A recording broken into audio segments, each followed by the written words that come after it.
Where are you sending us? This is a fun one. Streaming July 23rd on Paramount Plus, the hit series Star Trek Strange New Worlds returns. You are facing the finest crew in Starfleet. Boldly go one step closer Any of these missions could be on Ost. to where it all began. We've seen a lot of strange new worlds, but we'll never see something like this. Star Trek Strange New Worlds. New season streaming July 23rd exclusively on Paramount Plus. Ever walk past a place for rent and wish you could just take a peek inside? Maybe even explore the layout. Envision the natural light streaming through the windows. Or plan where your vinyl record collection would go. At Apartments.com, you can. With tools like their 3D virtual tours, you can see the exact unit you could be living in. Really envision yourself in your new home with Apartments.com. The place to find a place. There's no place to escape to. This is the last podcast. On the left. Side stories. From your glade. That's when the cannibalism started. Side stories. Yes.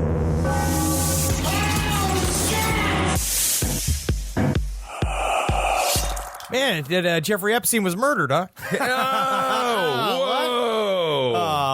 What an easy way to start a show. Well, indeed. It sounds like a great Greyhound bus ride. Huh? Good way to start a conversation. Yes, indeed. Jeffrey Epstein actually courted my mother when she was a little girl. No He went kidding. in a time machine. It's great. It's a great way to start the show. Guys, it's spooky day, isn't it? It is spooky day, but you know what this also is? Side stories. This is Side Stories. I am Ben, and I have Henry. Yep. We got Henry in studio. Henry Jack-O-Lantern Sabrowski. We're sitting meat to meat and having a great time. Knocked out a bunch of my teeth Nice. to make my pumpkin costume more convincing. I love it. Yes, indeed, everyone. Hope you've had a great spooky season so far. I saw a lot of costumes already last weekend. And you know what I'm going to say? For men that are thin, you know what the costume is? What? Joker. You have to be very slender. I saw one fat Joker, and that I made love me a happy. fat Joker. That made me happy. For me, in the end, Joker would be fat Joker. He's happy. He's a comedian. Yeah. If I'm seeing a Joker, you know what I want to see right next to him? Fucking Batman.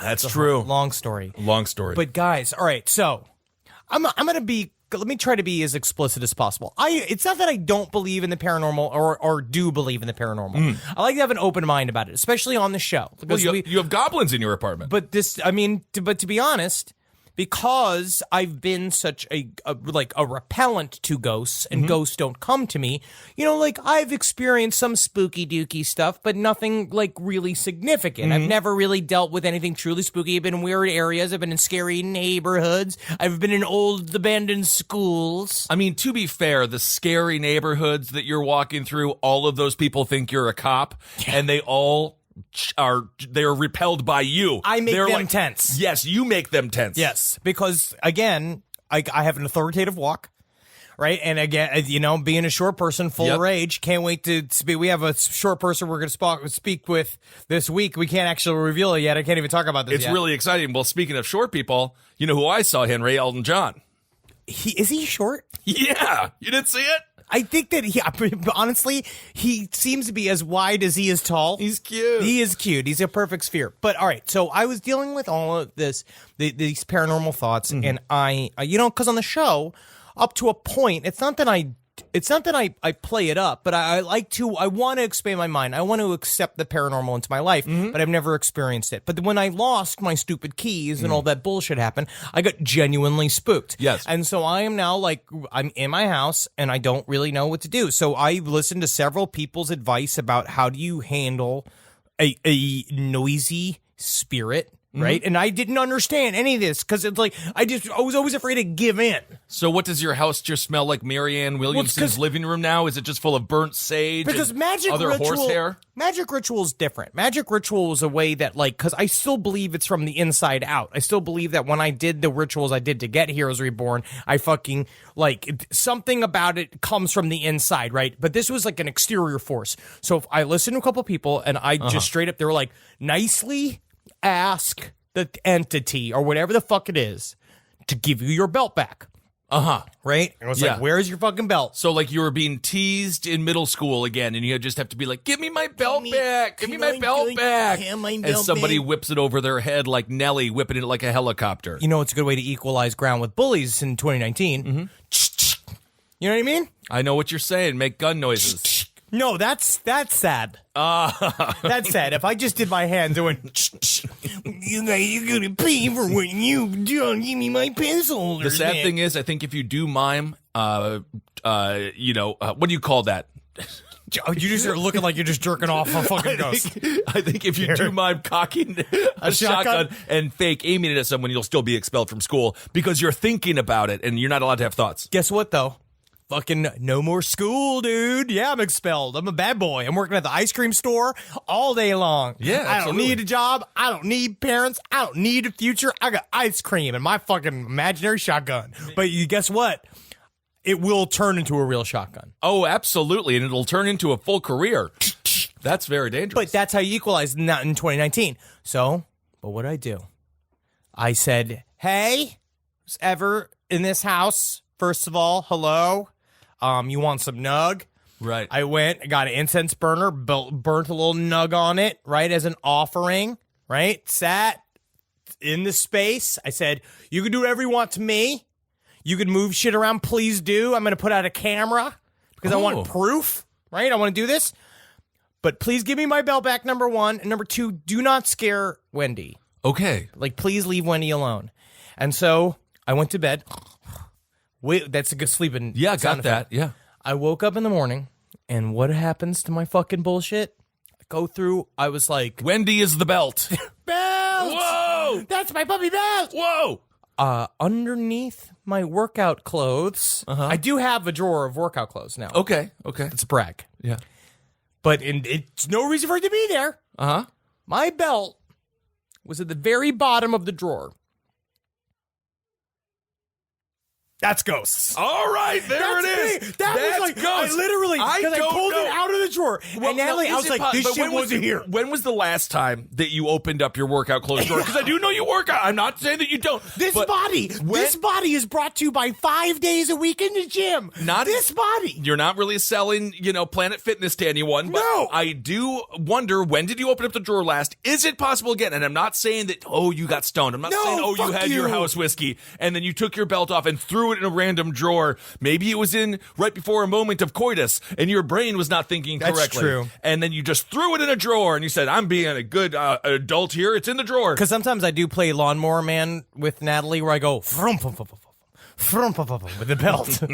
She loves it. Well, that's disgusting. Well, I had my own horror story this weekend. What? Elton John's concert. Well, you just got hammered, and then you were outside of an amphitheater, and you said you saw a line of people just outside of an amphitheater, and you asked someone, "What are you doing tonight?" No, I didn't ask anyone. They all had Elton John shirts. Elton John #1 is amazing. So of course he's fucking amazing. Well, not of course. I'm sure there's still some skeptics out there. But my horror ordeal was I got tickets late, the day of, like an hour before the concert. Because you just followed a line of people into a stadium. You'd be amazed what you can find if you just follow a line of people.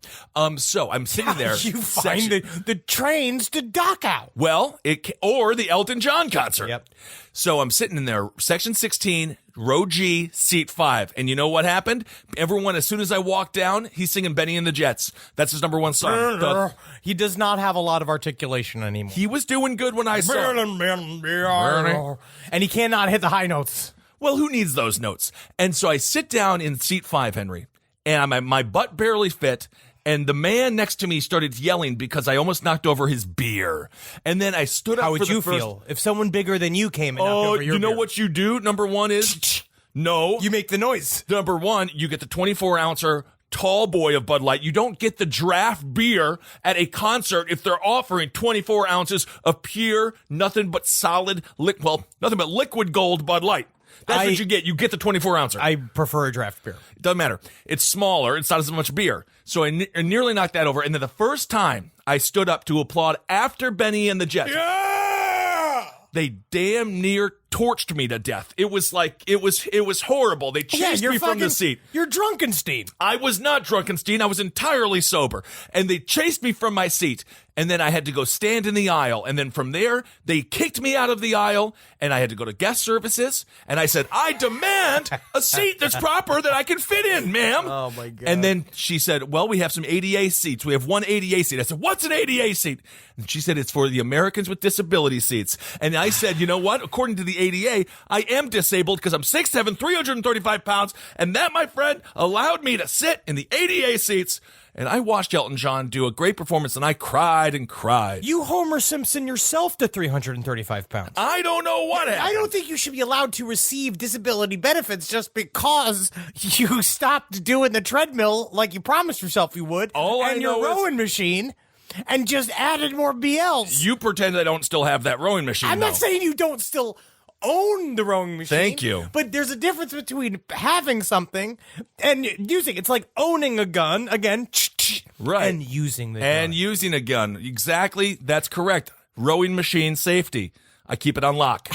Keep it locked up. You gotta be careful. But You gotta anyway, stretch. That I do have to stretch, and I have been stretching quite a bit. But that was my story, and you have to check out, if you get a chance, the farewell tour for Elton John.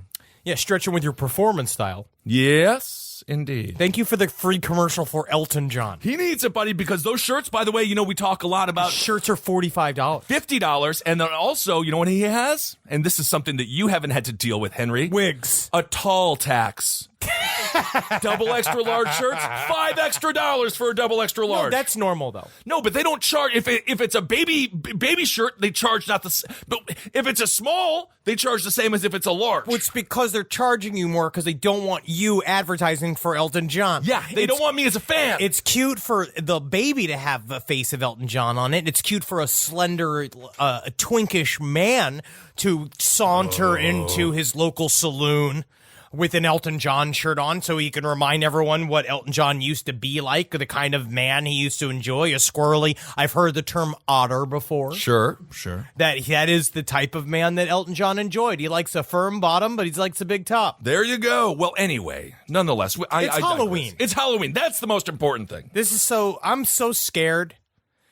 I'm so scared. Why? I don't know. But Halloween is upon us, and we're going to tell you guys again. I want to say thank you to the fans that submitted some beautiful listener pasta. Absolutely. We're gonna get through some of these stories right now. Some of them true, some of them less than true. Perhaps. But also, again, let me just before I get us in the mood.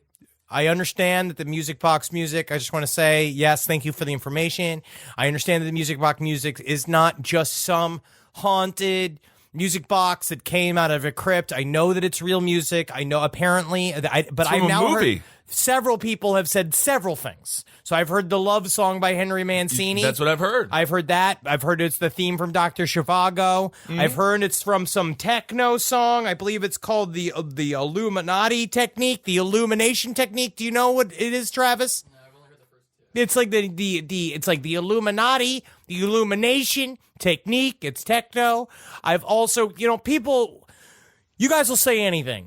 Well, I do think it's from that 1970s film Love Song. You've never seen it. No. And But this is a boomer trick. We got tricked by a boomer. This is a trap. This is another trap, like what they did to our the environment, what they did to our economy. They tricked us with this music box story. Yes, But at indeed. the And what same they time, did in Iraq. What they did. And with that long weekend you called a war back in the day. Huh? Yeah, Gulf War I. All right. Okay. But yes, that is scary. But yes, thank you for the information. So yes, indeed. But this, I'm going to say each one of these has been thoroughly verified by our team of experts here. By the other, we are technically a team of, we're the elder millennials. I read every single story I'm going to read tonight to Puffin. How scared was he? Puffin was pretty scared. Pretty scared. I think it's just because you're also doing it in the nude from the toilet. Yes. He always looks at me with immense amounts of confusion when that happens. So, guys, again, let's set the tone. I'm scared of you right now. Whoa, jeez. Be more scared, you bitch. Whoa. That's for men and women.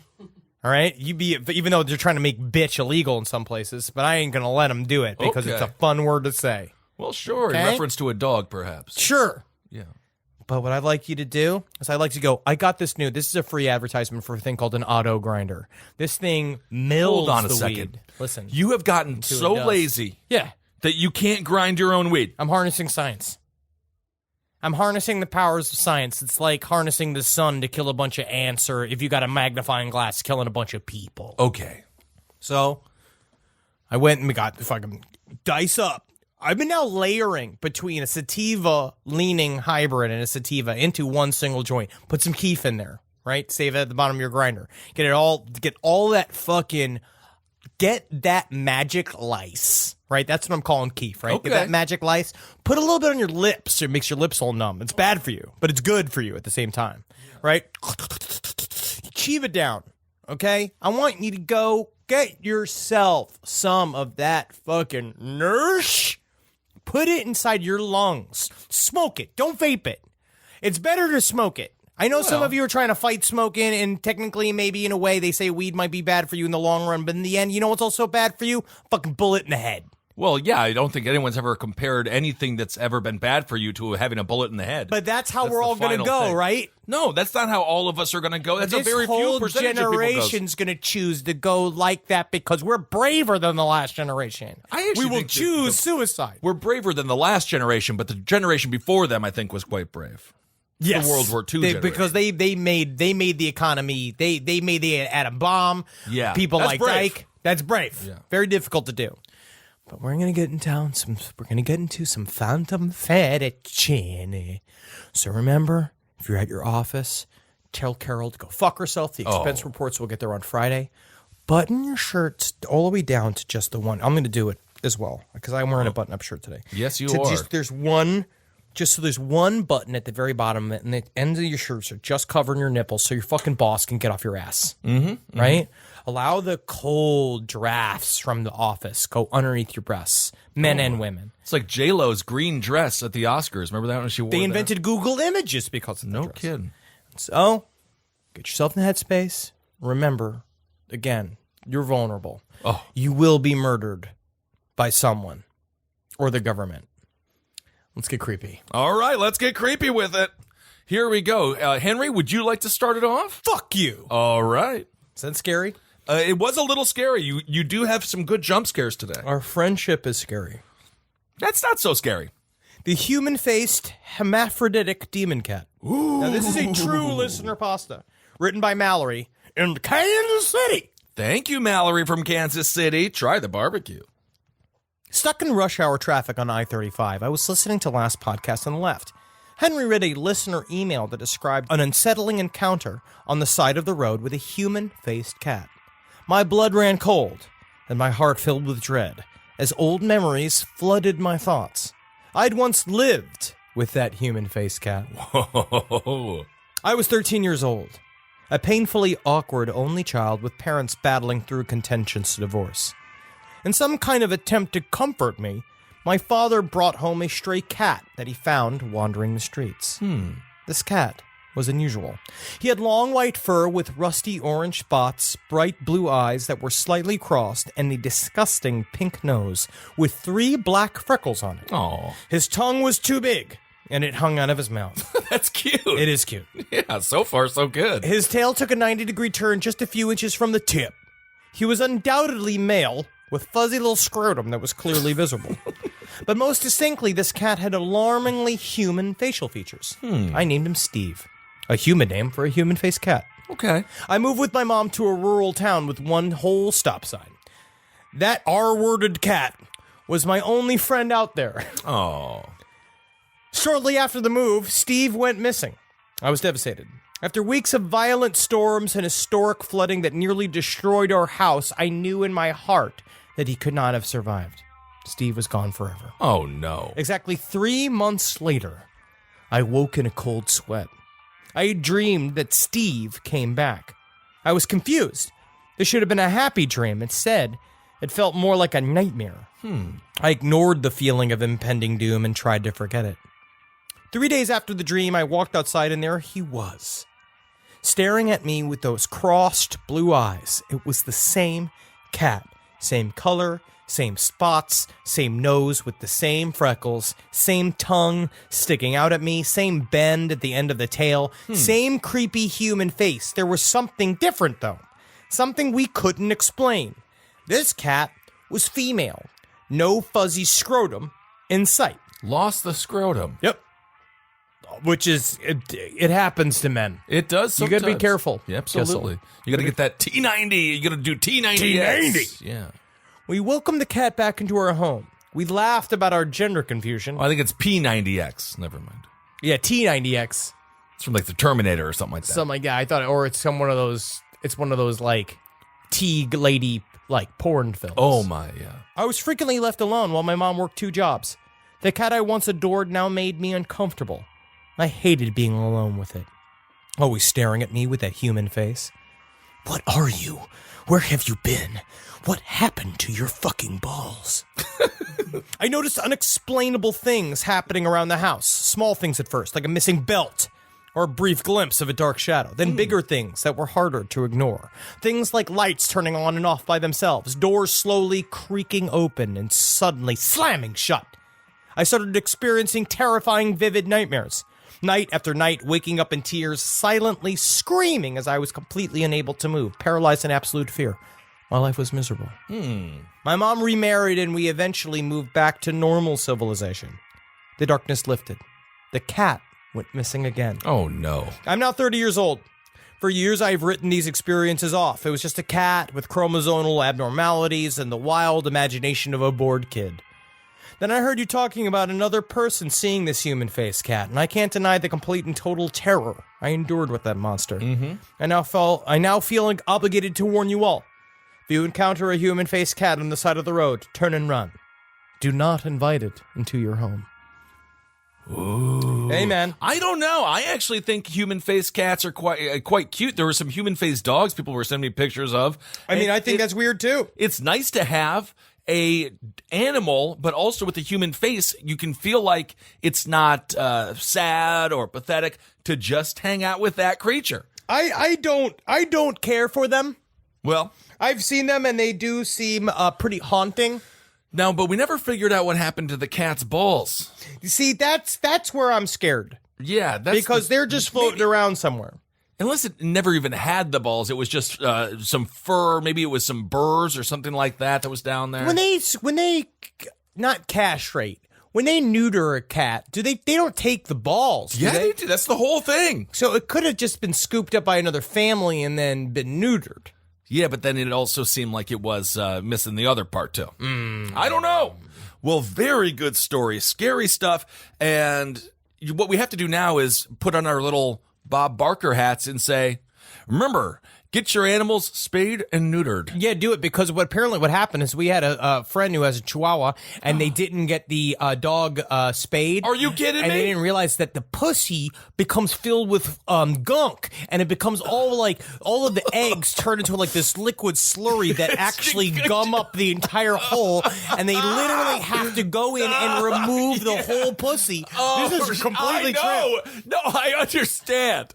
No, I know, because It's I horrifying. took care of Chihuahuas, and before you get them neutered, yeah, you got to get them neutered. And also, you're old women too. If you have a Nana that hasn't been neutered, you got to do it, because it was a nightmare when we had to do it with Mimar. That is not appropriate. When I had to go and we had to uplift that whole pussy up out of her, it took 2 men, a shovel, and the Civil War surgery kit. Well, she's a Zabrowski. All right. She's a Franco. You're a Franco. That's the other name. You could have been part of the family. What? I don't know. All right. I was a part of the family. I'm a grandson. You could have been part of the family. I was a part of the The family. Zabrowski side of the family. I already was. But the Francos. The Francos, I was a part of that family. Okay. just- This is coming in from a dude named Dan. And, I just think this is a fun story. So it's called The Poop Butt of Stink Woods. This is great. Good, serious stuff. It is. No, this is kind of serious. Okay, so here it goes. 2 years ago, I had it all. A beautiful fiance, a high-paying job in advertising. That's it. That's all. It. Yep. In the industry that is crippling this country. Absolutely. And he also had an apartment overlooking Central Park in Manhattan. So he got a fiance, job in advertising, and an apartment overlooking Central Park. I was a young hotshot brimming with sex appeal and confidence. That is until that fateful day. My Lambo, which I'm assuming means Lamborghini. That is the common term for it. My Lambo was at the dealership getting a tune-up, so I hailed a cab. This must have been pre-Uber. I was running late that morning because I slept in. I was tired from being up. I was tired for being up late, fucking my fiance. Yep, I know that feeling. Oh my God! And two of her supermodel friends. Wow, this guy is living the dream. Wow, I wonder what's gonna happen to him. I don't know. Oh my! So he's up. He's having a menage a trois with his girlfriend and two of her supermodel friends. That's not even a menage a trois. That's a quatre trois. Is that a foursome if you're the fourth? I think it's got to be. It's just who's in the bed. If there's four in the bed. I just don't. I've never done orgy math. Absolutely. So they go on. I looked at my Rolex and yelled, "Shit! I have a presentation in 8 minutes." When I have a presentation, when the cab pulled up to my building, I threw the driver 100 and jogged inside towards an open elevator. I got inside and pressed the button for floor 80, where my office is. Before the door closed, I heard an old woman's voice. Hold the elevator, please.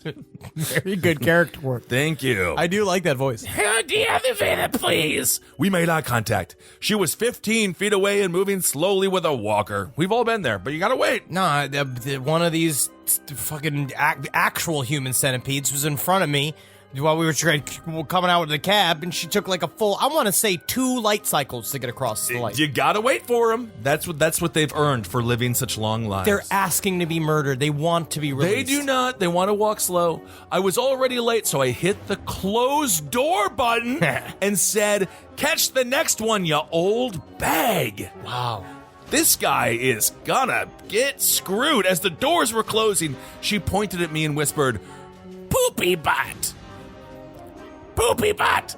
The elevator started going up and I chuckled to myself, "Oh, crazy old lady." I walked into the packed conference room without a moment to waste and began my presentation. Within a few minutes, I felt and heard a gurgling in my stomach. "Excuse me," I said to the room of enthusiastic faces, "I need to use the bathroom." Which you should not say that you have to use the bathroom if you have to leave a conference to go to use the bathroom. You have to say, "Excuse me, I've lost a briefcase. I've left my briefcase in my cab." Sounds like you are in the middle of some farce. Like you're on 3 different dates and you're pretending to be an advertising executive. That's bad advice. All I know is no one wants to buy anything from someone who just has to use the bathroom. They just don't want to buy. They don't want to think about it. Everyone has to use the bathroom, but they don't want to think about it. So he goes, "Yeah, excuse me, I got to use the bathroom." I could feel it. I could feel that I had to shit badly and immediately headed to the bathroom. I sat on the toilet at the last moment and I felt a sweet release as the poop flowed out of my butthole. 10 seconds, 30 seconds, 1 minute went by and the poop wouldn't stop coming. I tried to flush the toilet, but the toilet instantly clogged up. I had to get out of there, pulled up my pants, and they filled within seconds. He just shat himself. I shat myself at the office once. This actually reminds me quite a bit of that. How'd it go? Terrible. I had to throw out my underwear. And then the problem is that then the slimy residue from the Indian food I had, like the kind of weird bad poop slime I had inside of me, got all over the inside of my pants and it made a visible stain on the outside. Okay. And those were my good khakis. Well, khakis. That's horrible. So anyway, this guy, he took off his pants and left the bathroom, which I don't know why. But he goes on, "I was slowly walking, bow-legged with my wiener flopping in the cool office air, leaving a long brown snake-like continuous log of moist shit behind me. People were gasping, screaming, and throwing up. "I'm sorry," I screamed. "I can't stop shitting." When I got to the lobby, I frantically looked for the old lady to reverse the curse, but she was long gone. Days turned to weeks, and weeks turned to months. That was 10 years ago today. I lost everything, my fiance, my job, my Lambo, and my sweet life of luxury. Now I'm something of folklore, an urban legend, but believe me when I tell you that I'm 100% real. I live alone in the forest in an ever-growing house made of my own shit. Wow. I live alone in the forest in an ever-growing house made of my own shit. So tell your children to be aware if they're playing out amongst the trees. And they see a giant house made of shit. And they smell something foul because it could very well be me, the poopy butt of Stinkwoods. Scary stuff indeed. Honestly, Don't mess with old women, though. The way this news cycle's going on, he could honestly just be on Fallon. Yeah. With that. And Fallon would be like, you're shitting.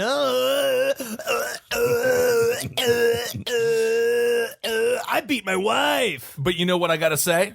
This is when you gotta, okay, number one, if an old lady puts a curse on you, that curse is gonna take. Because they got years and years of pent-up rage and aggression, she's probably still pissed off about something from the 1950s.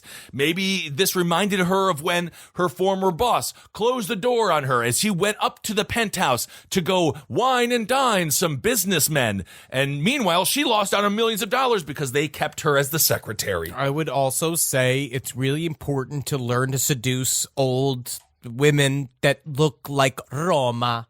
These women that look like they could, because I imagine that this woman, while she was old, I imagine she did look vaguely witchy. I don't know. My grandmother, she could put a spell on you, and she was Polish. No, she was Thorst. I think she was Norwegian. No, my grandmother was the same way, all the Sicilian witch shit. But I tell you what, if someone ate her pussy good, I imagine she would stop putting so many curses on things. You know what I'm saying? I don't know why you're thinking about that so much. You know what I'm saying? Oh my, relax. It's comedy. Okay. It's just comedy. It's just comedy. Live from your grave. This podcast is brought to you by Squarespace. Squarespace is an all-in-one website platform that helps you stand out online. Yes, that's right. You don't have to smash your face with a hammer. You can just start a business. It's got everything you need on Squarespace, from securing your domain to building a professional site and showcasing your work all in one place. Let's say you want to show everybody how you can carve your ribs out of your lower abdomen so that you look more like a Ken doll. That's amazing. You can bring your vision to life with AI-powered design or curated templates, plus flexible editing tools that helps you create something that truly reflects your style, especially if you are somebody that is trying to corrupt the young men of America. That's what Squarespace is really going to help you. Squarespace makes it easy. It makes it easy for you to put all that together, and you just go to Squarespace and do it all. Thanks, Braden. Head to squarespace.com/left for a free trial. And when you're ready to launch, use offer code LEFT to save 10% off your first purchase of a website or domain. It's summertime, baby. And you know what that means. You're going to go to Quince and you're going to get yourself some new clothes. Something happened to me by accident recently. I had a nice little Quince mistake. It was Father's Day, and we wanted to get Julie's dad something nice, so naturally we went to Quince. We looked around and we were like, oh, look at this 100% organic cotton mesh stitch button-up sweater polo. I think Bob's really going to like this. So we get it, and we buy it, and then you know what happened? A little fudge, a little mistake. Accidentally sent it to our house instead of Bob's house. Julie's like, oh, I'll just get a refund from Quince, and we'll mail Bob another one. I was like, oh, okay, that sounds nice. But, maybe I should just see it first. She pulls it out. I was like, whoa, look at that. It's like a button-down polo with nice little holes in it. It's breathable. It's not bad. I think I'm going to wear this to Jazz Fest this weekend. Wore it to Jazz Fest, got 3 comments. One was by a lady. Not bad, Quince.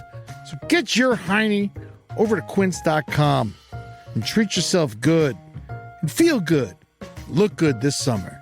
Make your summer wardrobe easier. Go to quince.com/last for free shipping on your order and 365-day returns. Now available in Canada, too. It gets hot up there. That's QUINCE.com/last for free shipping and 365-day returns. Quince.com/last. Look like a prince in your Quince, you jerks. Hey there, everybody. Is your cell phone bill too much money? Are you getting that bill and you're like, hey, what is this? I can't believe for what? For 5G? Are you crazy right now? $100? I don't even barely got any bars when I'm just sitting in my living room. Okay? You don't have to deal with that anymore. Are you ready for this? $15 a month. That's right, $15 a month on Mint Mobile. Yeah, baby. Get their wireless plan, because they're just sitting there on the T-Mobile 5G network, and it's just $15. Your whole life, you're just paying all this money every month. You're like, why? Where's it going? It's going to these phone companies that are robbing you. So go to Mint Mobile. Let them help you talk to your mom. So get your new wireless plan for just $15 a month. Go to mintmobile.com/LPOTL. That's mintmobile.com/LPOTL. Cut your wireless bill to $15 a month at mintmobile.com/LPOTL. That's it. There's no catch. Upfront payment of $45 for 3 months, $90 for 6 months, $180 for 12 months. Plan required, $15 per month equivalent. Taxes and fees extra. Initial plan term only. Greater than 50 gigabytes may slow when the network is busy. Includes up to 20 gigabytes hotspot. Capable device required. Availability, speed, and coverage varies. See mintmobile.com. Live from your grave. So here we go with this story. This is called The Curtain People. I'm from England, and the house I grew up in was built after WW2 in an ancient parish of Kent called Kennington, or as it was named during the Saxon era, Sinington.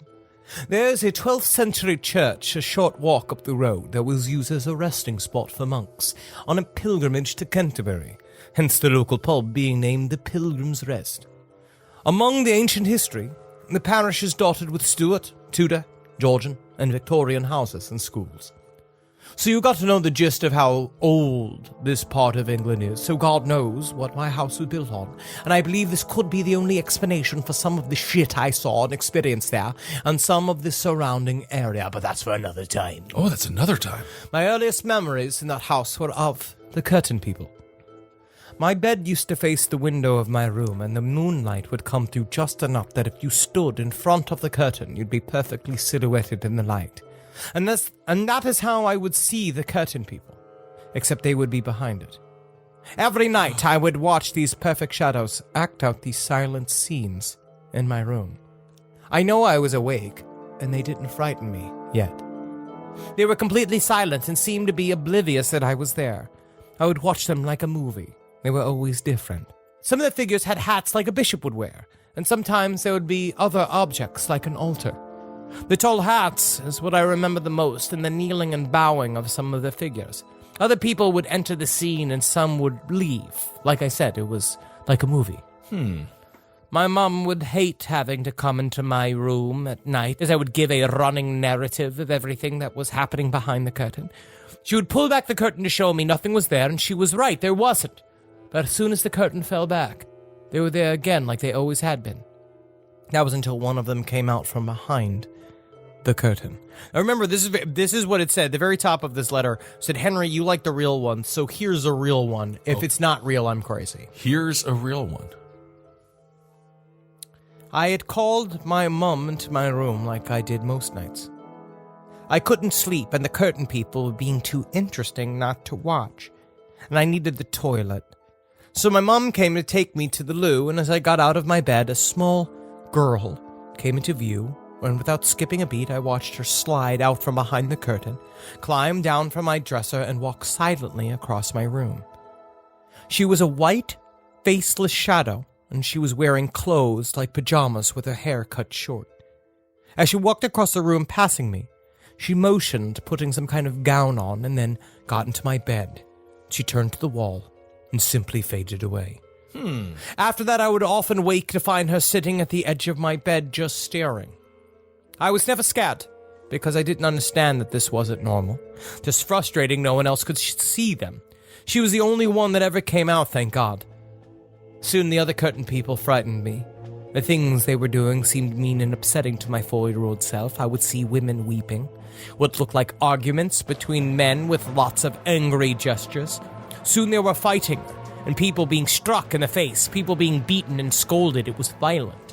What disturbed me the most was the begging woman. I watched as she was begging with the man who stared down at her on her knees and watched as she was dragged away, flailing her arms. I hated it. I didn't like what I was seeing anymore and would cry for my parents to sleep in my bed with me. Till one night they caved and took me to their room, and as I was carried down the hall to their room, I looked into my brother's room, and the curtain people were at his window too, and as I sat on my parents' bed, I was horrified to see them at their window as well. I remember crying, feeling as though they were tormenting me because they wouldn't leave. I would squeeze my eyes shut, hoping they would disappear, but as soon as I opened my eyes, they were still there, acting out their horrible scenes. After a while, I did not stop seeing the curtain people. Either way, I was too scared to check if they were there. But I always felt a presence in that house.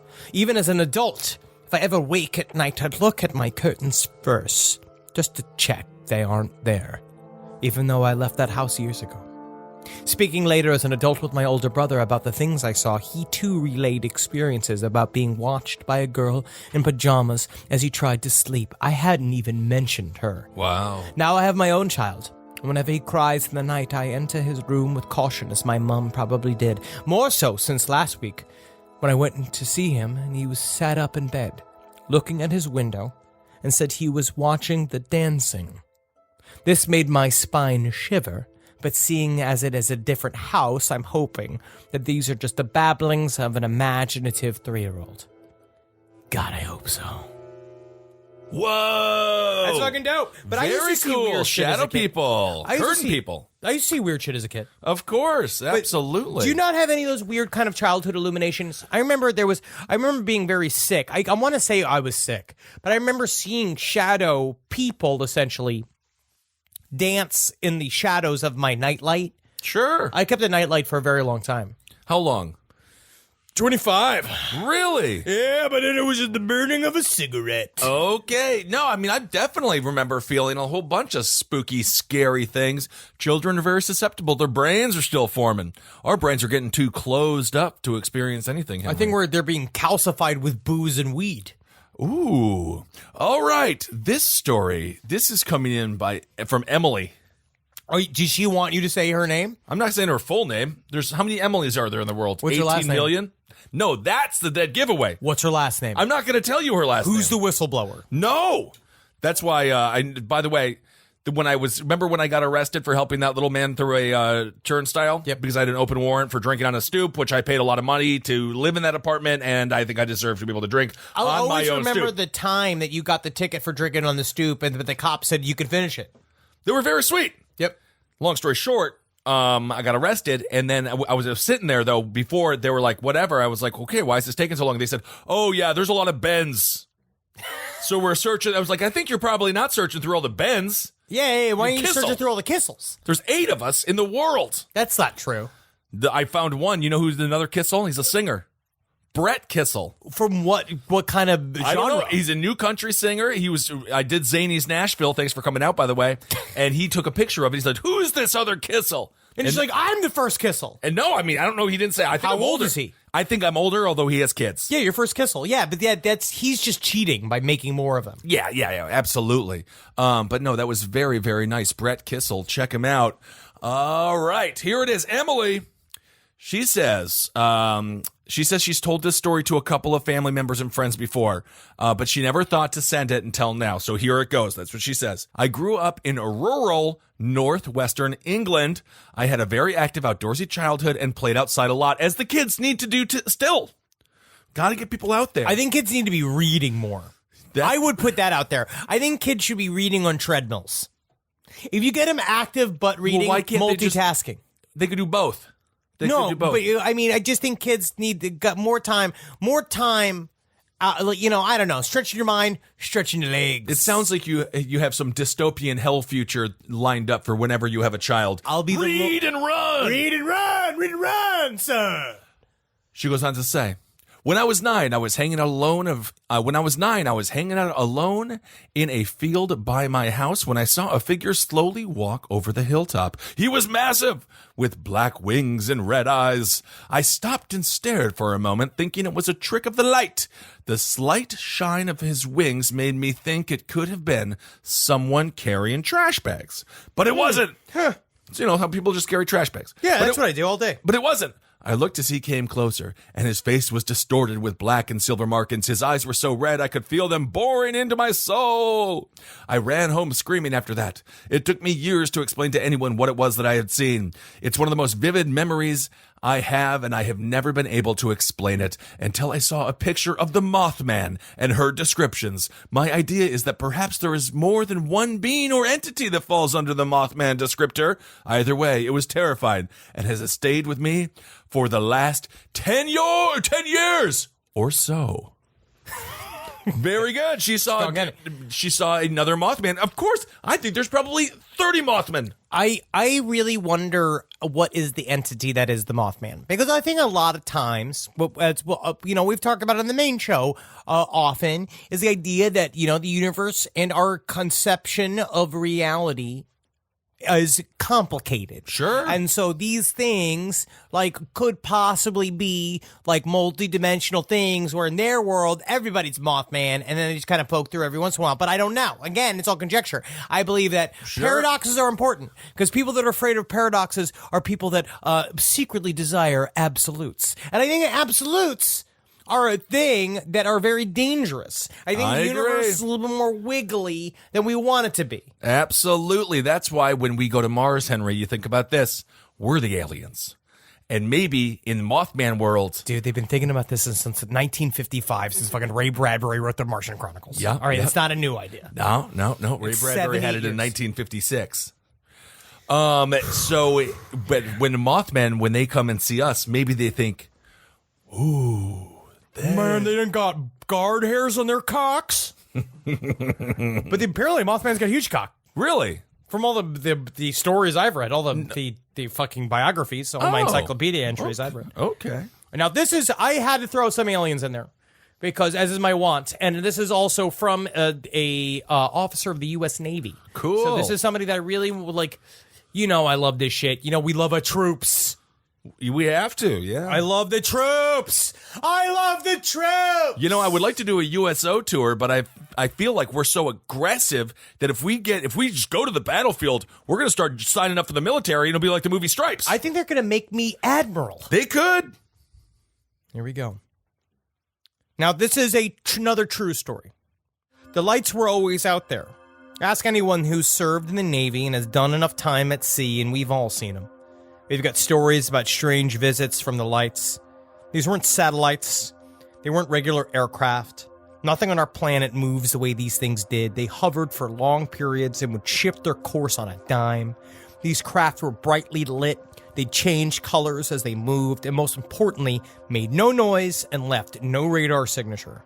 The policy towards these craft was always to log them in the bridge log, make sure they weren't endangering the ship or any aircraft, and just carry on with business as usual. We treated them more or less like ghosts. My most vivid memory of one of these sightings was during the winter of 2009. Our ship was returning from deployment, crossing the Atlantic, headed westward at about 270 true at a speed of around 15 knots. That's how I know he's legit, because he said a bunch of sailor stuff that wasn't about sucking things. Yes, and knots. That's a navigational term. Yeah, it's how many links of garlic knots a ship can travel in an Italian minute. That's true. That's Italian sea speed. I know Italian math, absolutely. I had the mid-watch that night. I was standing officer of the deck. Everything was normal, and about as boring as any transatlantic passage. The bridge was dimly lit, a shade of red with the faint green glow coming from the radar repeaters. Things tend to get boring, and you tend to spend a lot of time either BSing with your shipmates or looking towards the horizon or for any contacts. Unlike comedians, because we play chess.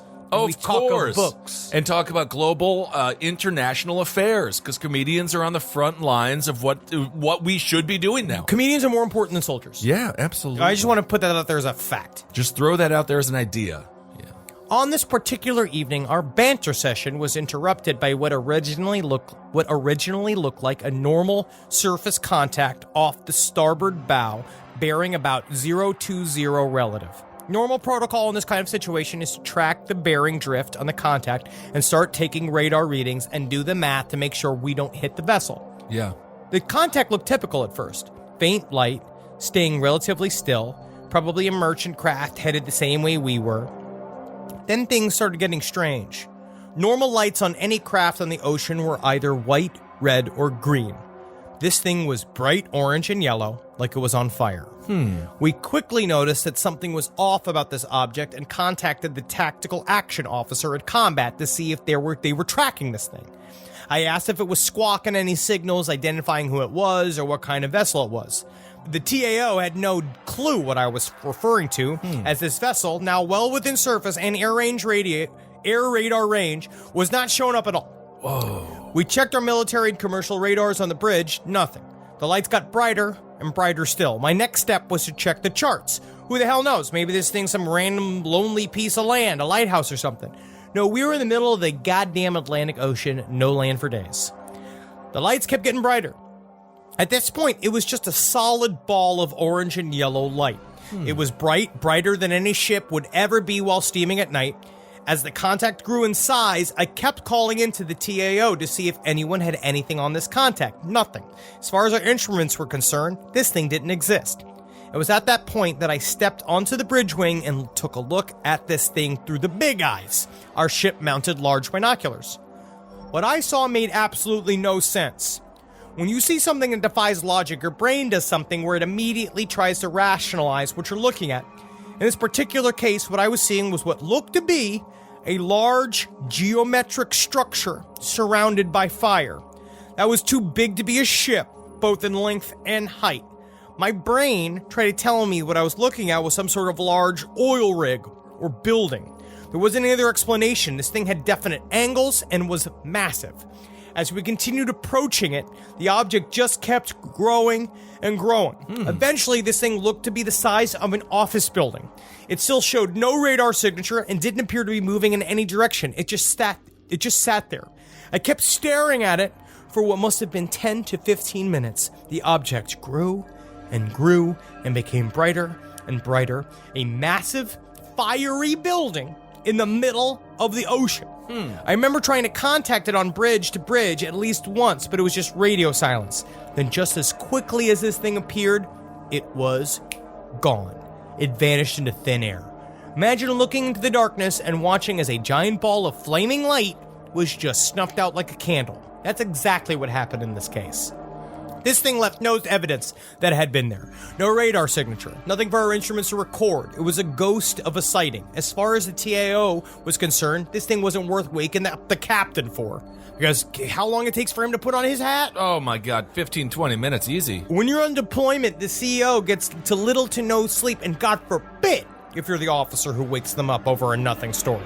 The sighting was recorded on our deck log, just a green book that we write down any and all occurrences from Bridge Watch.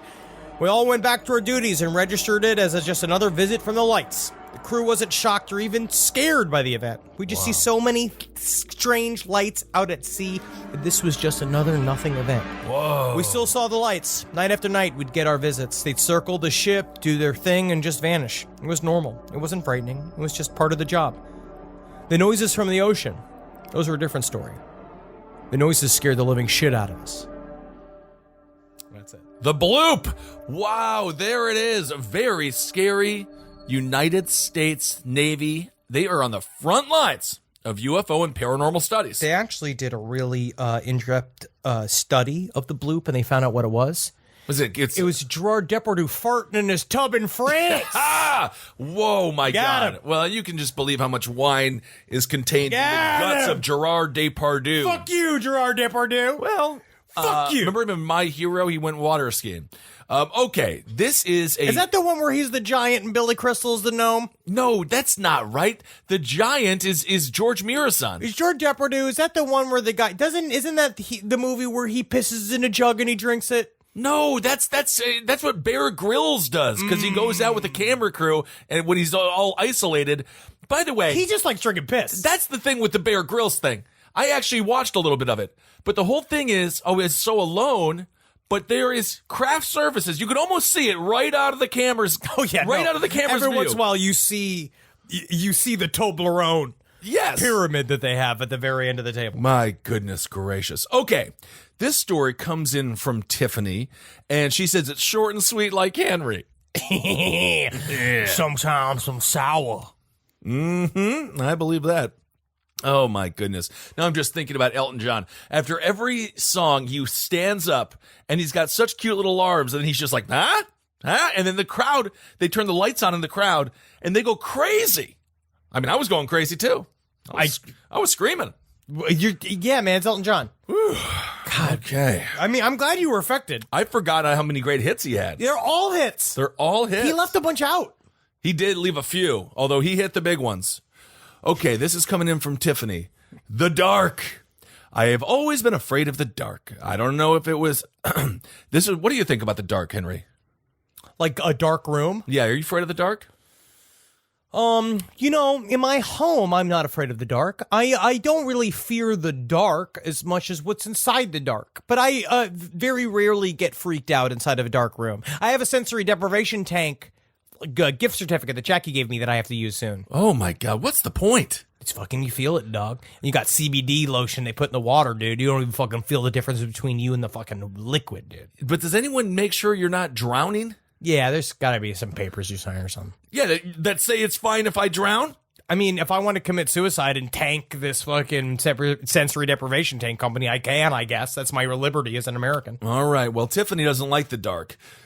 She says, I was always been afraid of the dark. I don't know if there was a triggering, defining moment in my childhood or preformed infant brain that created this fear. Perhaps something ingrained in humanity from a time before language has created this fear in so many. What a beautiful sentence that was. It's possible. There's nothing like an action-packed summer blockbuster, right? Well, Pluto TV has heart-pounding movies streaming for free. Everything from Top Gun Maverick to Transformers Rise of the Beasts to Dungeons & Dragons Honor Among Thieves. Find your favorite fighter pilots, bounty hunters, alien invasions, heists, heroes, mean girls, and dream girls all landing on Pluto TV all summer long. Pluto TV. Stream now, pay never. This is a paid ad by BetterHelp. You know, stigma shows up in a lot of different places. I know I had to explain to my handyman about the devil imagery in my home. I had to explain that in our home, El Diablo es bueno. And he reluctantly agreed. I think largely just because he was in my home and he was scared. But over time, he began to see, the devil can be my amigo. See, even in 2026, stigma can get in the way of a lot of things, right? My handyman almost didn't put up my floating media cabinet, right? You gotta get support for your mental health. Maybe you've encouraged friends to consider therapy while avoiding taking the first step yourself because you're busy, worried what others will think, or telling yourself you should handle it alone. No, you need a team. Get therapy with BetterHelp, the world's largest online therapy platform. Give me a space to slow down and talk through what's building before it feels unmanageable. So let's take a short questionnaire to identify your needs and preferences, and BetterHelp will handle the initial therapist matching work for you. Their industry-leading match rate means BetterHelp typically gets it right the first time. Feel confident knowing BetterHelp therapists work according to a strict code of ethics and are fully qualified. So don't let hesitation hold you back. Find support with BetterHelp. Sign up and get 10% off at betterhelp.com/lastpod. That's betterhelp.com/lastpod. It's obvious we love true crime, but it does make us feel a little paranoid about what's out there, as it should. And that's why it's so important to get a home security system that gives you peace of mind. With SimpliSafe, you can stop crimes before they even start using their AI-powered cameras to identify threats on your property and alert US-based live agents to take action. Like arriving in a helicopter in the night, coming down from the helicopter, zipping down and breaking through the windows with their big axes, and going through the house, ripping through the walls, finding the criminals. It's easy to do. SimpliSafe has been a game changer for us. And the best part, there's no long-term contract. We've used it since the very early days of SimpliSafe here at LPN, and it keeps us safe, doesn't it? It keeps all of our thoughts inside the building. Then there's the ones we let out because they have to go out because that's a part of it. But SimpliSafe keeps the other thoughts safe. And for that, we say thank you, SimpliSafe. And we want you to experience the same peace of mind as we. which is why we've partnered with Simply Safe to offer an exclusive discount to all of our listeners. Right now, you can get 50% off your new system by visiting simplysafe.com/LPOTL. That's half off at simplysafe.com/LPOTL. There's no safe like Simply Safe.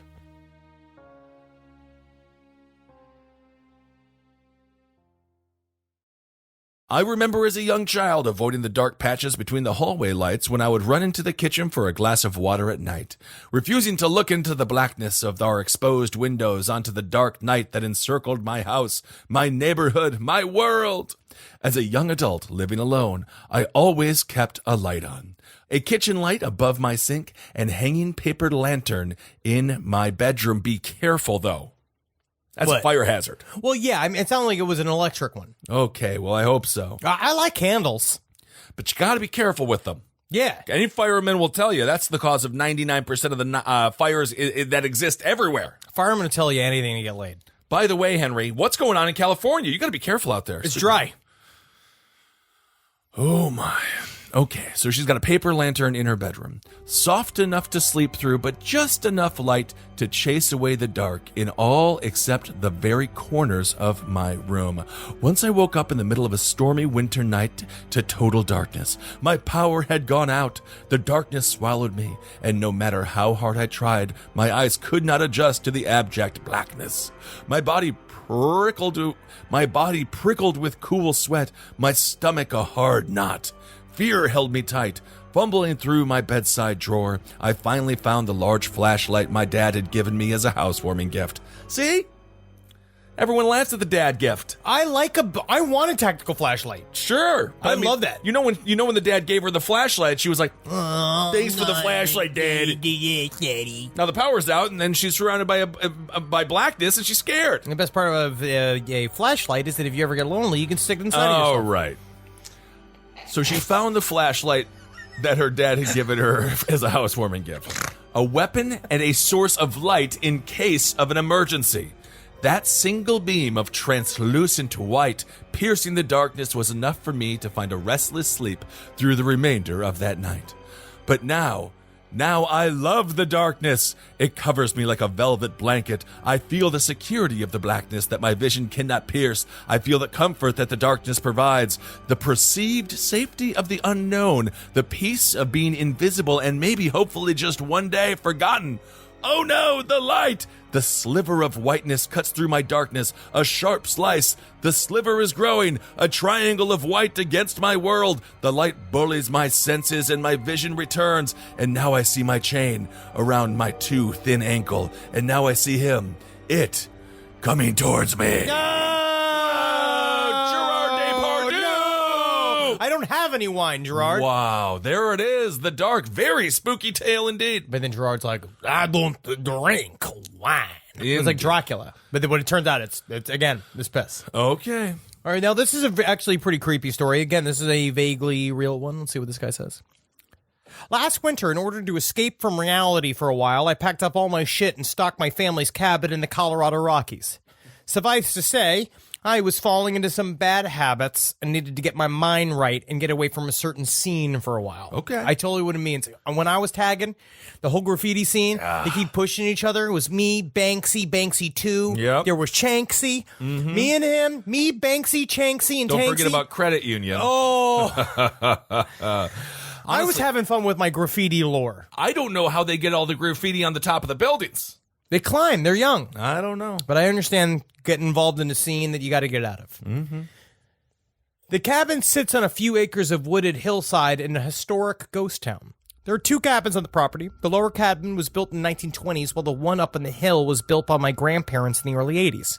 It served as a summer getaway for my grandparents for most of my life. Though since my grandpa passed 6 years ago, my grandma has no desire to spend time there. In the summertime, the town may have up to 50 residents. Ooh. But last winter, there was only 2 of us. Myself and an 85-year-old man on oxygen who never left his cabin about a half mile down the road. Okay. Nobody in my family has ever spent a winter there because the water relies on a spring. So in the winter, the lines freeze and yada yada. You get it. The first couple of months were spent splitting firewood, running around the mountains with my pup, and just enjoying the solitude. Well, how did he get the water? Was he just licking it like a salt lick, like he's a deer? It sounded like he was there at the beginning of the winter before it went fully solid. No phone, no internet, no worries, man. I spent the evenings watching the sunset with a glass of whiskey and a little nug. Hell yeah. I can't express how much I enjoyed every second of this experience. The snow started to fall around the middle of October. By the time November hit, there was a solid 18 inches of snow blanketing the mountains. It was one evening in early December that this all went down. Before nightfall, I hiked to the stream where I had been collecting my water and filled the 2 6-gallon jugs, set them on the hiking path, and threw some snowballs for my pup to drain the last of his energy before nightfall. I lost track of time, and before I knew it, it was nearly dark. I called Rascal to follow, and he did for a time, but then he began growling into the woods off the side of the trail. I know those woods better than most, and I'm well aware that there are predators around, and I'm a big enough guy, and I have my dog with me, so I kept moving forward. Rascal eventually gave up on whatever was out there, and we made it back home in the pitch black, save the porch light. It had begun to snow softly. I got to work boiling water and poured myself a whiskey. Rascal was asleep on the bed in under an hour, and I wasn't far behind him. I laid around for a while reading and eventually dozed off with the light on while watching the snow and wind ramp up out the bedside window. I awoke in total confusion to a symphony of baffling sounds, and it took me a second to get my bearings. My dog was losing his fucking mind at the window beside me. The wind had picked up and the snow fell fast and heavy. There was a strange ding, ding, ding noise coming from the kitchen area, and the wood steps outside groaned as if someone were walking off the bottom step. When I gathered myself enough to realize what was going on, I jolted upright and turned to look out the front window towards the stairs. In that moment, I could have sworn I saw a figure step just out of range of the porch light and slide behind a tree. Casual as could be. My pup was just under 2 years old, and he's the friendliest dog you could ever meet, but I couldn't get him to calm down even a little. Every hair on his back stood up, and then he was snarling and gnashing his teeth at the window and following something with his eyes that I couldn't see. It was unnerving, to say the very least. I jumped up and ran over to grab the 12 gauge. But on the way, something caught my attention. In the kitchen, on the bottom of the cabinet near the sink, my grandpa had placed little hooks to hang a series of coffee mugs. There were probably 7 or 8 on the hooks on the 7 or 8 on the hooks at the time. But while they were all hung there motionless, one swung wildly and was hitting the mugs hanging on either side. I stood and stared for a long moment, ignoring my dog's snarls and snaps, just watching as this mug continued to knock into its neighboring mugs. Tink, tink, tink. Every hair on my body stood upright as I turned to grab the shotgun, and I felt like I must be dreaming as I loaded a cartridge and snapped it shut. I was breathing heavy and took slow, deliberate steps towards the front door while trying to calm Rascal.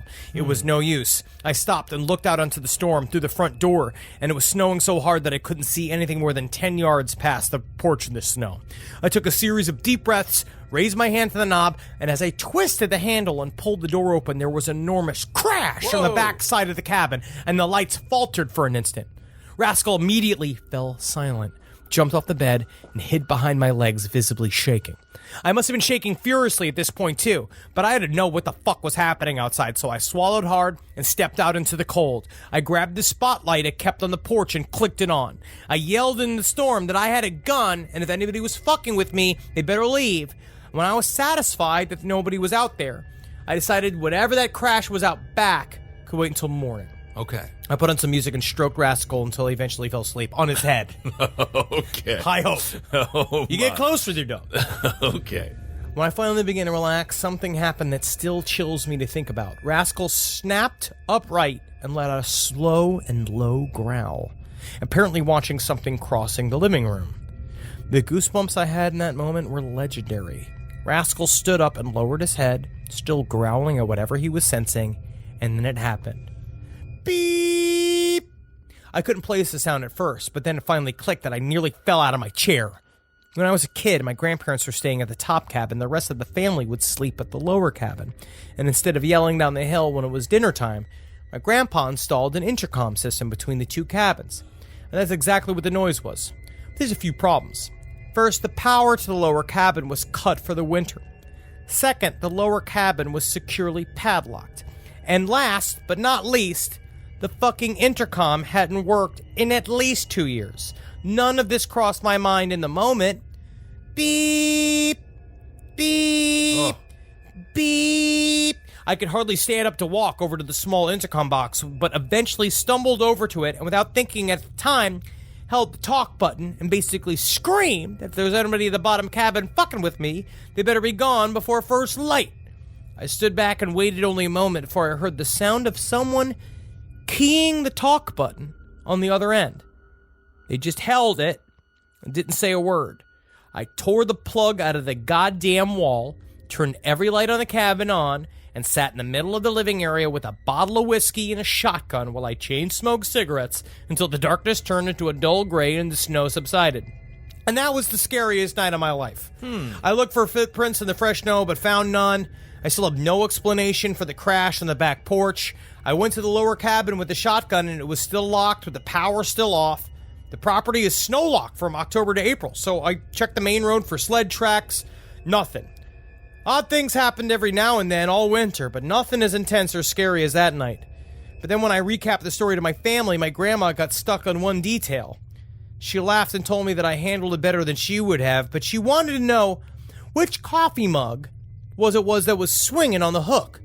When I told her it was the New York Jets mug, she went ghost white. She bought that mug for my grandpa on a trip to New York, and he used it every day when he was at the cabin in the summer. Shit. Whoa, New York Jets fan, huh? That's the scariest thing of all. Kissel. Whoa. Kissel, that's too much. Pardon the interruption. I think that's a great show. I love that show. I think that man reacted the same way all of us would. Minus the cigarette. I would have got my vape weed. I would have vape weed. Yeah, I would have. Whiskey. But you do want to be careful because at some point you forget why you even started getting hammered in the first place, and then you're just hammered with a shotgun. You got to be careful there because that's not good gun safety. I legitimately would just drink myself into total unconsciousness. All right, we got one more creepy noodle each. But yeah, I mean, I got to tell you, you got to get hammered if all of a sudden your intercom starts going off. You just drink yourself. You can drink the ghosts away.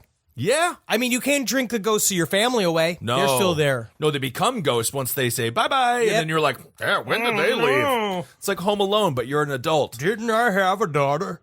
You did. Well, drink her away. Drink myself single. Here we go. This one is called, there's no real name for it, but it's written by Mike from USA. He said, please only refer to me as Mike from USA. Yeah, Mike. Mike from USA. It reads, a few years ago, my friends and I went to enjoy our spring break at a remote lake in the southern part of the U.S. where weed isn't even legal.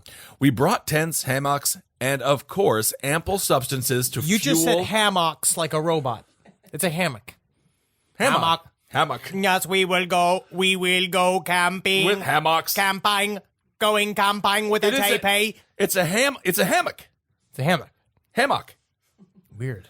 That's what it is. That's the scariest of all. Your reading comprehension. It can go. No, that's not about reading comprehension. It's not about reading comprehension. You are. That's not about I reading read all comprehension. day. We brought tents, hammocks, and of course, ample substances to fuel our week of outdoor fun.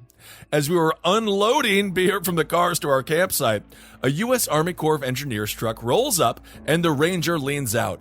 My visage stared back at me through the mirror reflection in his aviators. Cool. He informed us of how this could turn into something very sexy or very gross. Is he about to make love to this entire camping trip? I don't know yet. He informed us of how to pay for the site and gave us a map. That's probably the sex. This is how you pay for the site. Yeah, whoa, first of all, buddy. I want to see the bottom of your balls. Oh, my. He then narrowed his gaze and said in his Boomhauer-like accent, what does Boomhauer sound like? He says, I hope y'all didn't bring no dang old alcohol down here. I'll bring no dang old alcohol out. That shit ain't even allowed. Okay. That's not even allowed. That's perfect. That's from King of the Hill. Absolutely. So he's like, hey, hope you don't bring no alcohol down here. That shit ain't allowed, okay? I swallowed deeply and said, all right, y'all have a good one, which is exactly what you say when a cop tells you that you can't have something. You say, all right. All right, buddy. Not get it. I don't have that. He maintained his gaze at me as the white truck idled away slowly. I thought the whole exchange was off somehow, but forgot about it as the group began its descent into debauchery and set up the tents. The next day in town, as my friends got groceries, I went to the town's history museum. Why not? It turns out that Al Capone had a hideout in the area, and rumors of his hidden incriminating evidence and rumors of his hidden incriminating evidence in the lake had plagued the area since Prohibition. So there's a lot going on there with Al Capone. Is this about Geraldo Rivera? I don't know. Do you remember when he opened the vault? Of course, everyone remembers that. So, he's finding out about hidden incriminating evidence. He said, I thought that was exciting and wondered, what could be in the lake? Guns? Money? Hooch?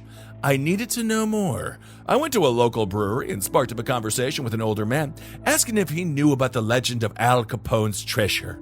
What he told me would change me forever. He said, it was 1954. Me and my friend Johnny was set on finding that treasure. Nobody knew what was in them alleged crates, but Johnny and I had a plan. You see, he was a certified scuba diver from the war, and I had a boat. We went out late one foggy night and tied a rope around Johnny. This is gonna get good. He tied the rope to the crates and tugged the rope to signal me to pull her up. I was sitting there in a boat waiting for what seemed like forever. I knew his oxygen would be getting low, so I began to worry. I said to myself, after I finish this here beer and reefer cigarette, I'll put him up. I'll pull him up. As I drank and took, the fog got something heavy. You see, something deep inside me said that this ain't right, and we need to get on out of here. I started pulling up on the rope with the doobie in my mouth, and it felt too light. When it came up, the end was all frayed and bloody. As I turned around to see the engine and get the hell out of there, I saw something in the water. Thinking it was Johnny, I waited for him to swim over, but soon realized it was something else. Then dozens of them surfaced all around me. Their glowing red eyes cut through the fog. I was stunned by fear. Then I felt a slimy hand with long fingers on my shoulder. Smoke stung my eyes, so I couldn't take a good gander. And it is as an end. Oh my God! You're like an alien. So I took a gander at it. Yep. As I turned around to face the tall, dripping horror in my boat. People are just pulling their cars in oncoming traffic. No. People are jumping out of their office windows like it's 9/11. In a startling Boomhauer-esque southern drawl. This is what he said. Hope y'all didn't bring no alcohol around here. Shit ain't even allowed. Yeah, I mean, around here, shit ain't allowed. I fell backwards into the throttle, and whatever that thing was fell off into the water. The old man had a solemn look on his face as he drank his beer next to me at the bar. I said, wow, that's quite a tale. Not quite believing him. But but one thing stuck with me as odd. What the thing said is the exact same thing that we were told by the stranger ranger. Got it. Yeah. Whose motions and demeanor were almost reptile-like. I told my friends what I had heard that night by the campfire. They concluded it was BS, but the other guy in the group, who had also taken mushrooms with me, agreed that the wording coincidence was pretty spooky. You guys, they're all fucked up. Yeah. After a bit of campfire tale-telling, two friends and I went out for a night walk and toke by the lake, as not to let our dank fumes disturb the nearby campers. I inhaled richly. I noticed the fog these guys are just all hammered and high. Yeah, the rumble of a pickup truck grew as I concealed the joint, thinking it was the ranger. He didn't see anything behind us and continued to smoke once the truck's noise faded. As it turned around, I noticed a pair of blinking red lights out on the lake.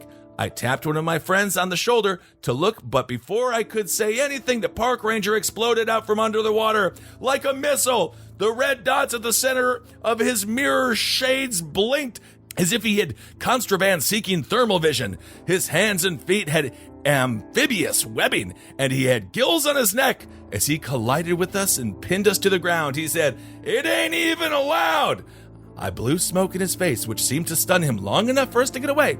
I'll never camp in a prohibition state ever again, but something tells me that Al Capone's treasure story is all a cover-up for something much larger, because I saw something on that amphibious ranger's uniform, something unsettling, something that would stay with me forever, a German World War II swastika.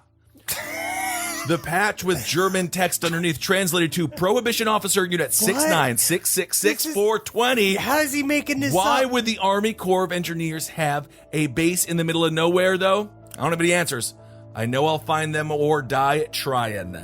Part 1 finished. Wow, that's part 1? Yeah, buddy. Well, honestly, it's a cool idea for a script.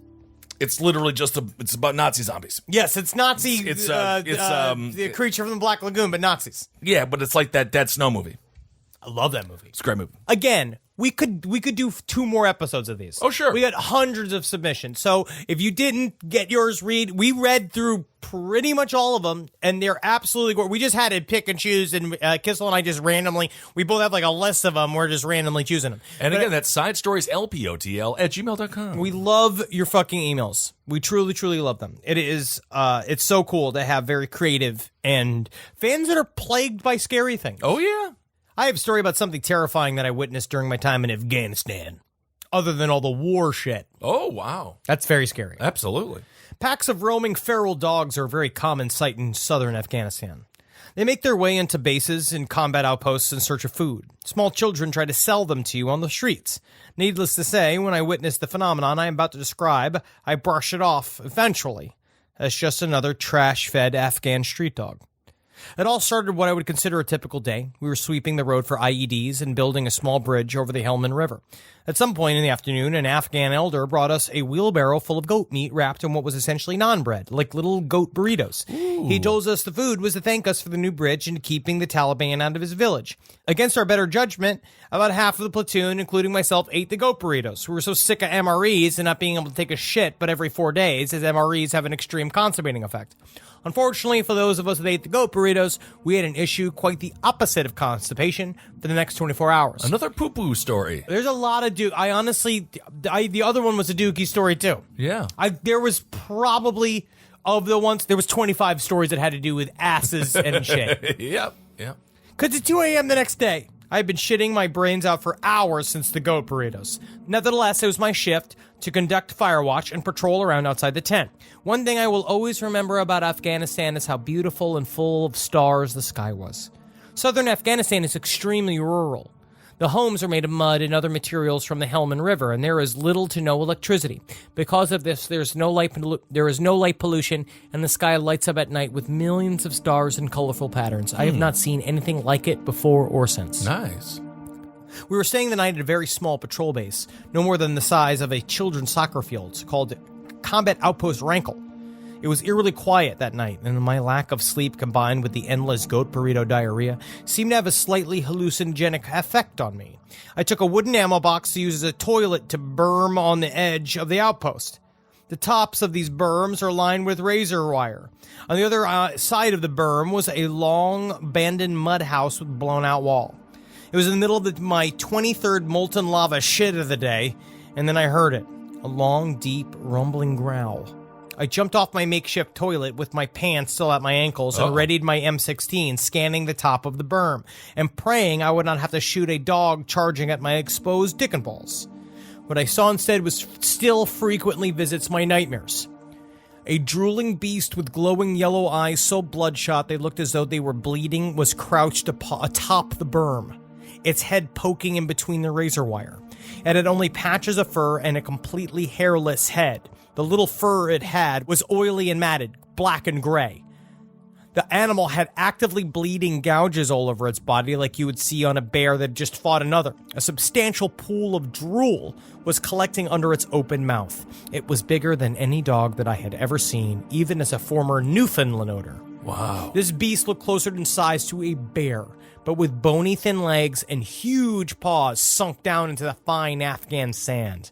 Its claws were black and long, like something you'd see on a bird of prey. I completely locked up. I had been in plenty of firefights and other life-threatening scenarios during my time in country. I had never just locked up before. Something happened to me as that creature stared into my eyes. My heart was pounding, but my body was frozen. I didn't even know if I could have pulled the trigger if it charged at me. After a couple more low guttural noises, the creature started backing up into the shadows, slowly disappearing until all I could see were the yellow eyes. Ooh. Suddenly, the eyes vanished. I could feel my body unlock. The nighttime bugs and other ambient noises kicked back on again like somebody threw a switch. When I finally was able to move my legs again, I ran back to my platoon's tent, looking over my shoulder and back at the berm every couple steps. I ran into the tent and told my platoon sergeant what I saw. He told me and a couple of buddies to go walk the perimeter and make sure dogs weren't trying to get into the outpost. We walked around for almost an hour, shining our flashlights over the berm into the night. The only trace of the beast we found was the large puddle of drool in the berm where I experienced my standoff with it. I touched the drool with my glove, and the liquid was viscous and slimy. It reminded me of the drool from the movie Alien, but that would burn you. That's the whole problem with it, yeah. My buddies had a good laugh about it. They gave me a bunch of shit, told everybody in the platoon, and saw a ghost dog.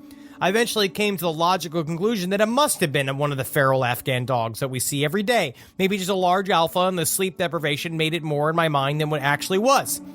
The next morning, the sun came up, and as we headed out of the outpost village in a convoy, as we left the gate driving along the berm, I saw a little girl with greasy black hair, half in the shadows, standing in the space of the blown open wall of that abandoned mud house. As I drove by, only her head turned to follow my truck. My body locked up. All I could do was stare into her dark, yellow eyes. Whoa! It's a werewolf! It's cool. It's a werewolf indeed. Man, dude, I fucking love scary stories. I'm so sad that Halloween is over, that October is over. I know that for us it never ends, technically. It never ends. But, we keep it in our hearts. But the sad thing is, and this isn't necessarily, I don't know if it's sad, but, the crazy thing is now, it's already Christmas season. They're already putting up the Christmas bullshit. I saw them as soon as you see them taking the skeletons down at your local pharmacy. It's all done. I can guarantee. They're putting up stockings, folks. We can do some pushback on Christmas. You know how? We systematically, unfortunately, this is just how it is. To make an omelet, you have to break a couple of Santas.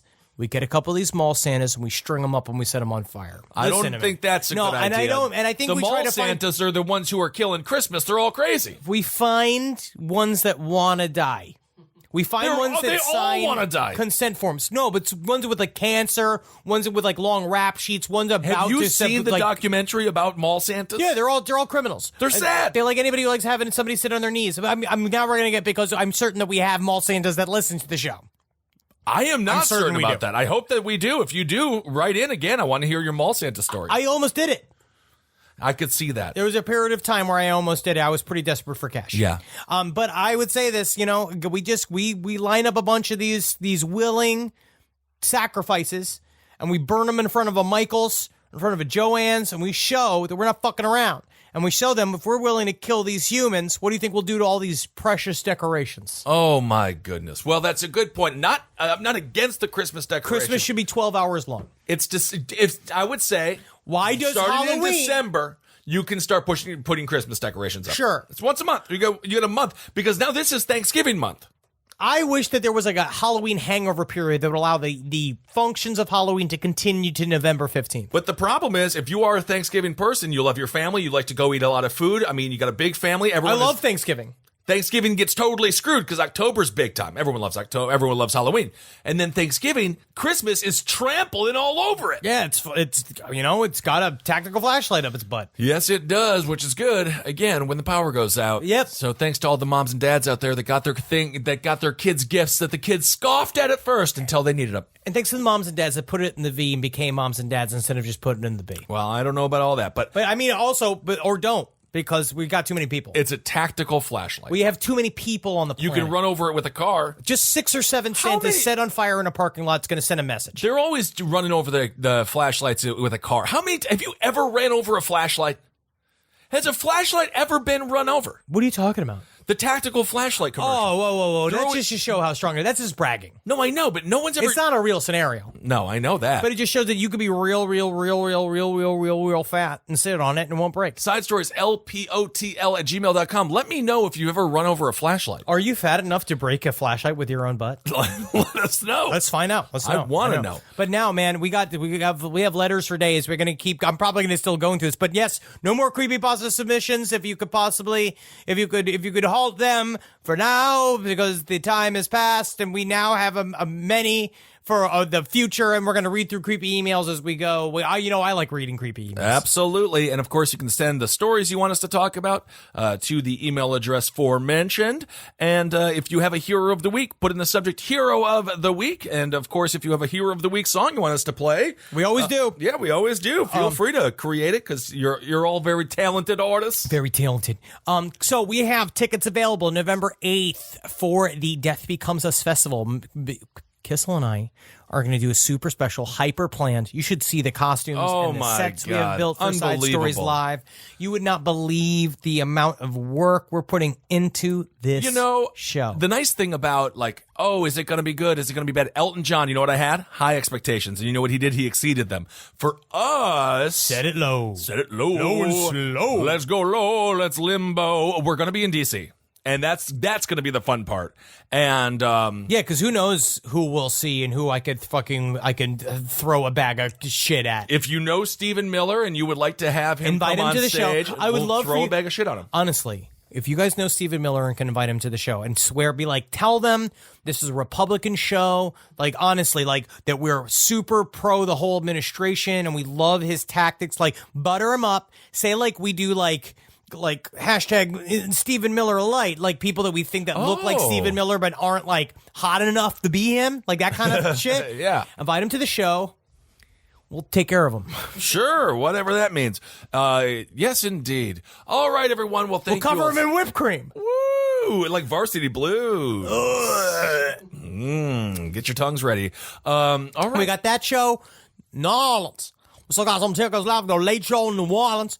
You got to come on down, watch us tape, and you're going to see the scintillating behind the scenes, what it's like shooting a live comedy special, and how exciting it is. How exciting it is. There's going to be cameras, and people will be like, laugh! You have to laugh now for the cameras. There'll be some warm-up. Yeah, there'll be some of that. But also, if you have an active warrant, you might want to not show up on camera. You will be on camera. That's right. Some of you will. If you're on the lam right now, you're going to want to just buy the documentary. But honestly, buy the live special. I'll put it this way, too. If you do happen to show up in costume, you're more likely to show up on camera. So if you want to do that, and you got a nice, ridiculous costume, or you're a cool-looking babe, you're a cool-looking dude, you're out there, big fat guys with big laughs. Sure, big laughs. I want those guys covering popcorn going, yeah, say it again, Henry. Talk about your asshole again, Henry. Yes, indeed. Well, that is discussed quite often. Yep. Also, speaking of specials, Hail Yourself America, you can go to hailyourselfamerica.com November 1st. Wow, you got the URL. You didn't get scooped. I got the URL. I didn't get scooped. And thanks, everyone who came out to Zany's in Nashville this past Sunday. It was so much fun. And everyone loved the documentary, and people laughed. They're like, you, Henry, in it. Yeah. Henry Space is in it. That's what I like to hear. And, so check that out at hailyourselfamerica.com. So live your life like you just understood that Kissel in a blackout did not purchase hailyourself.com, and you are going to purchase that from underneath him, right? I did do it. And then laugh about how much money you would charge Ben Kissel for him to get hailyourself.com from you. And what that would take. And there are certain URLs, like Bud Light Lime Monster, that Kissel's been purchased in a lot of different URLs. He's in that business. He's trying to flip them. You do have to flip them. It's like it's real estate on the internet. Who's got boobs.com? Live and laugh like that person that got boobs.com first, right? I want you to love the fact that there is a free internet out there, and that internet brings you anything from a goat fucking a man to feed from the International Space Station, and how beautiful that is and how free that is. All right, Bud Light Lime Monster is still available. Let's see who's got boobs. I'm assuming who's got boobs is a URL that has been taken. BOOBS or $. I'll do it with the S first. Let's see who's got boobs. You can get that one too. No, that's fake. No, that's it. Who's got boobs? What, you just wrote who'sgotboobs.com? Who'sgotboobs.com? No, I was just saying boobs.com. Oh, just boobs.com. Yeah, who's got boobs? Oh, I thought you were saying who'sgotboobs.com. Now, if boobs.com isn't taken, then boobs.com redirects to bustycams.com, which is a porn site. All right. There you go, everyone. Thank you all so much for listening. Really appreciate it. Hail yourselves. Happy Halloween. Magustalations. See you in D.C. I hope you throw up from candy tonight or throw up from making love so hard you get sick from physical exertion. Oh, I hope you all have fun. Hail Satan. This show is made possible by listeners like you. Thanks to our ad sponsors, you can support our shows by supporting them. For more shows like the one you just listened to, go to lastpodcastnetwork.com.